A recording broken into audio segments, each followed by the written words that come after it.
Come with me as I set up this enclosure for my Tokay baby hatchlings. The enclosure is a herp cult. There's already substrate inside. It's going to work well. It is well draining, but also is going to hold on to moisture so that there's good humidity in the space. For the walls, we're going to use these guys. These are my custom carved enclosure wall inserts. Now, Tokay geckos can climb smooth surfaces. They're geckos after all. These are designed for reptiles that don't have sticky pads on their toes, but it'll still work well for the geckos, and it'll add a little bit more personality, a little bit more privacy to the enclosure for the geckos.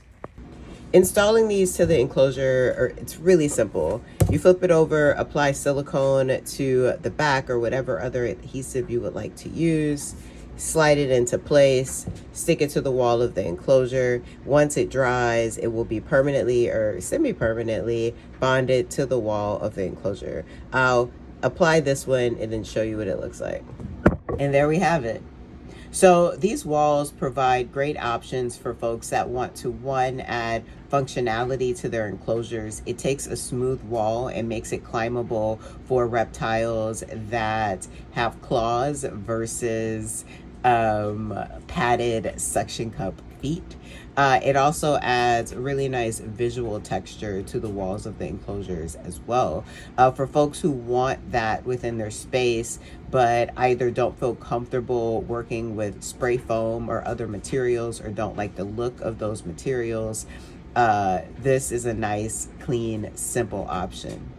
The next step is to start working with the hardscape. I'm going to work with branches of wood, cork bark, create an environment that has lots of hiding spots so that the Tokay geckos can hide and sleep during the day and feel nice and safe. One of my goals with this geckos, with this breeding project, is to get them as comfortable with people as possible.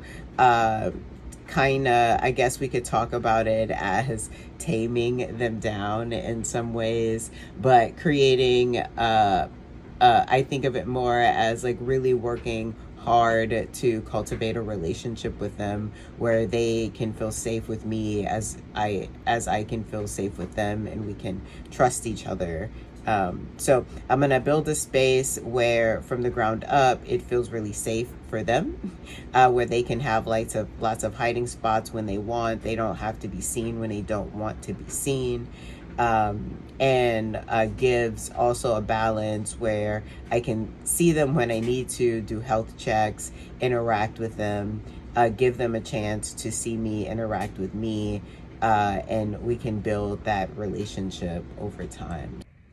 There are a variety of different weeds, air quotes around that, growing in my yard, and I'm curious about experimenting with some of them inside of enclosure setups. This guy right here is called Robert herb, or herb Robert rather. It's a species of plant that is within the geranium family. I'm gonna go ahead and try some of this in this enclosure. I'm also going to try some of this in the enclosure as well, and see how it does. It may not do well with the transplant. I'm gonna do my best to dig it up, get all the roots, and get it in place. We'll see how it goes. Here they are.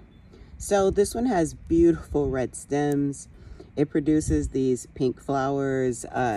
This one came up with some grass. I'm also gonna plant the grass in the Tokay gecko setup. This guy I pulled up for a morning gecko setup that I am creating. It's a bit tall for the Tokay gecko setup, but yeah, I figured I'd pull it up. I got all the roots perfectly intact. Let's get these guys in there. Before I bring them in, I'm going to wash all of the soil out of the roots. I don't want to bring any organisms from outside inside to the setup. This one, the roots are pretty clean. This one has a good bit of dirt. So I'm going to get all of these guys washed out really well. When selecting plants to put into your enclosure, it's really important that you keep a couple of things in mind. One of them, you have to make sure that the plant is actually going to be non-toxic or safe for those particular animals. For the tokay geckos, we don't necessarily have to worry about them eating the plants, at least not intentionally.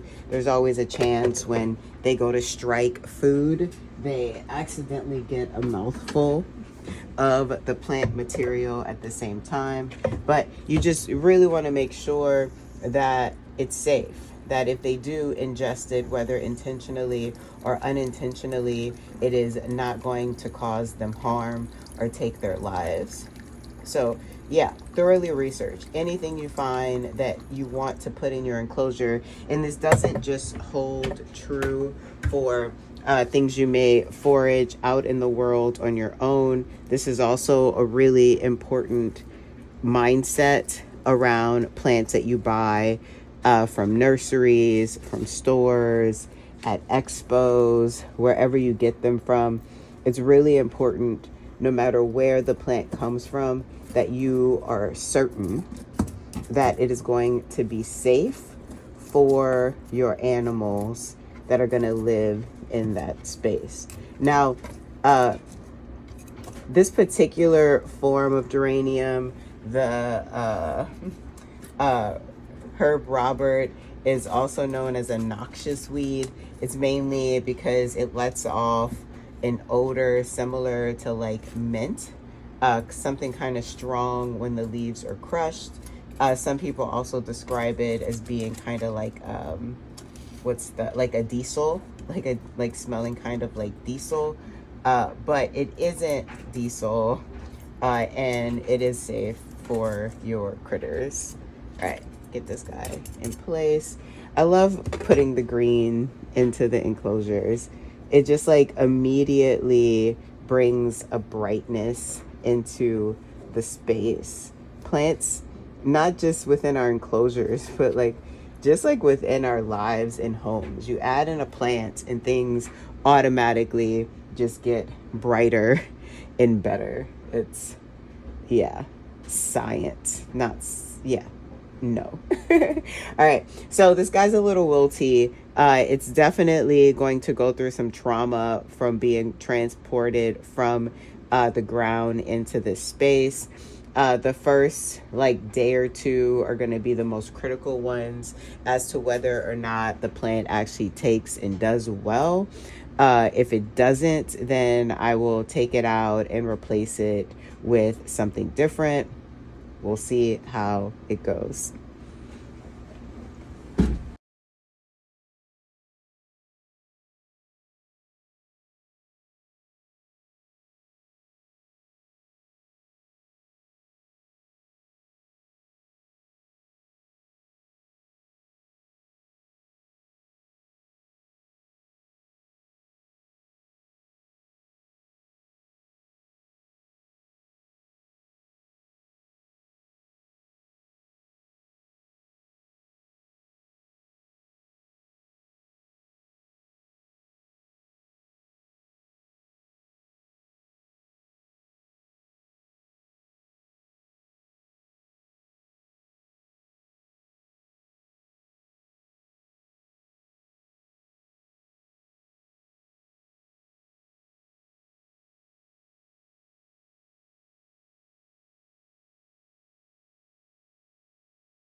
And this is it.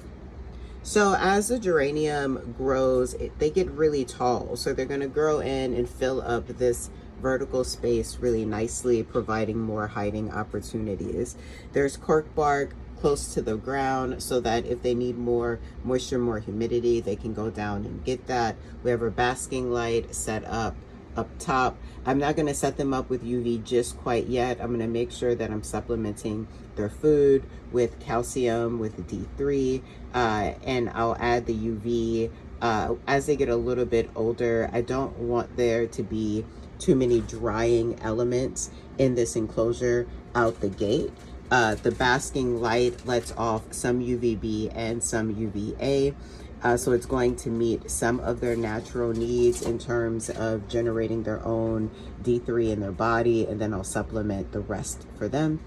And as they get a little bit older, a little bit more resilient, I will add their UVB fixture. Let's add the gecko.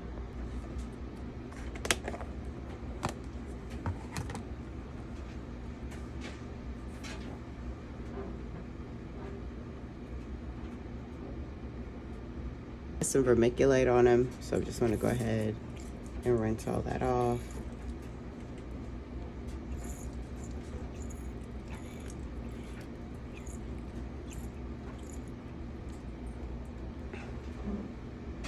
Let's see, come close so we can see what it looks like.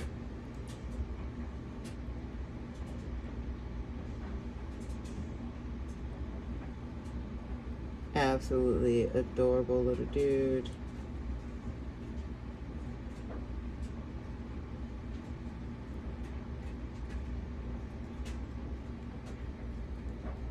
Go for it, baby.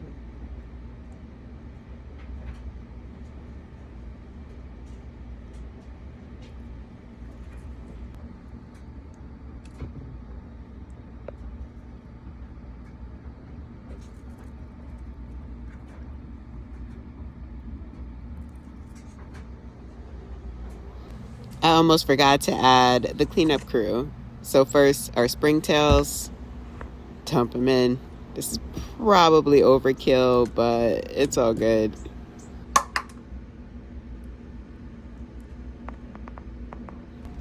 And we can't forget about the isopods.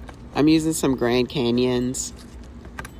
They're gonna get a really good size, so they'll be able to hunt them down, eat them, while they also serve the purpose of cleaning the enclosure. And as our last step, let's check the parameters. So up top, we're looking at a basking spot around 85. Perfect. And then right now, he's hanging out right here. It's about 63 or so.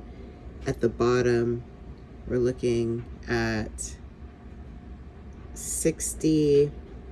Perfect. So we have a gradient that goes from 85 down to 60, around 63 in the middle. Now I did just set the light up, so I'll come back in a few hours and check those parameters and see how everything is shaping up, see if I need to adjust the dimmer on this fixture to fine tune and get the temperatures exactly where I need them to be. But other than that, I'm gonna leave this dude alone for a while, let him do his thing, get acclimated, sleep, and wake up for his night of hunting and adventure. I'm out. Thanks for watching.